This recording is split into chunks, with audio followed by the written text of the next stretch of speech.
Trump is stirring up new controversy tonight over his plans to possibly grant clemency to two former Celebrity Apprentice contestants. The president also pardoned a conservative commentator today, his fifth pardon so far. KCAL 9 political reporter Dave Bryan joins us now in the studio with the latest. Dave? Yeah, and the question being asked tonight is, what's the president's motive? He says it's fairness. Some others aren't so sure. The common theme for President Trump in granting or thinking about granting a pardon or clemency is that the people involved weren't treated fairly. That from a president who had made it very clear that he feels his administration is being treated fairly after more than a year of operating under a cloud of doubt because of the Russia collusion investigation. President Trump wanted to make it clear he's in a mood to pardon, announcing a full pardon for a conservative author and filmmaker, Dinesh D'Souza, who was best known for touting his conspiracy theories about President Obama, which Mr. Trump also eagerly subscribed to. On a flight to Houston, the president told reporters, "I called him last night, first time I've ever spoken to him. I said, I'm pardoning you. Nobody asked me to do it. I've always felt he was very unfairly treated." D'Souza pleaded guilty in 2014 to making tens of thousands of dollars in illegal campaign contributions funneled through two women, one of whom worked for him, to the campaign of a friend who was running for the Senate in New York. He told the women he would reimburse them.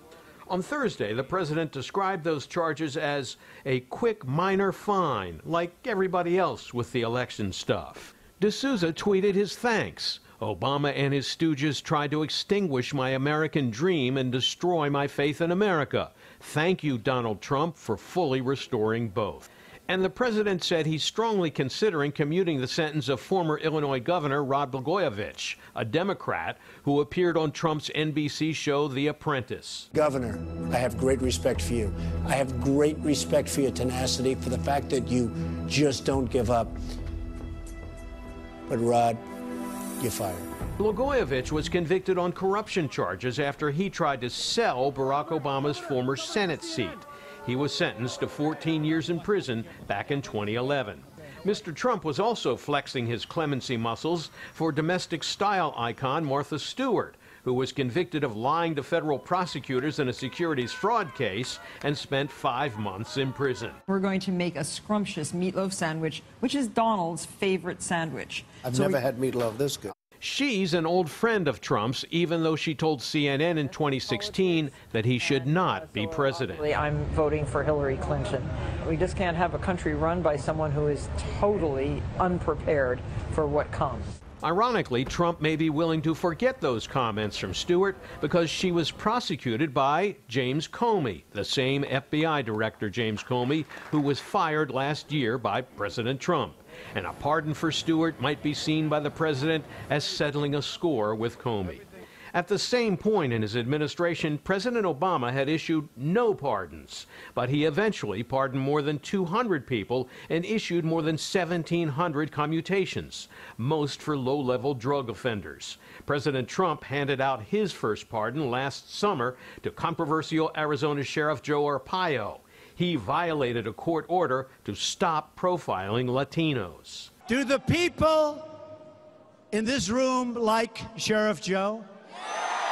In the past, the Justice Department reviewed pardon petitions and then made recommendations to the White House. But President Trump has short-circuited that process, even acting after getting recommendations from celebrities. As we righted a wrong. Last week, he issued a posthumous pardon to boxing legend Jack Johnson at the request of Sylvester Stallone. Jack Johnson was not treated fairly.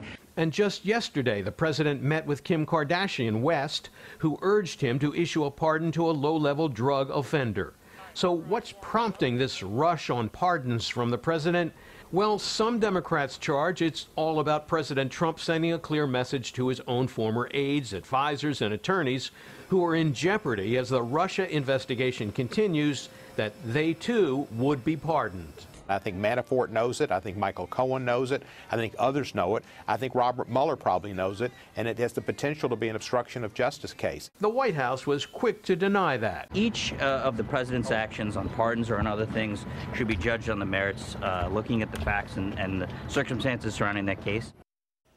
Nonetheless, you could certainly make a case, the New York Times reports, that President Trump is focusing on cases where he could argue that the Justice Department unfairly treated celebrity figures.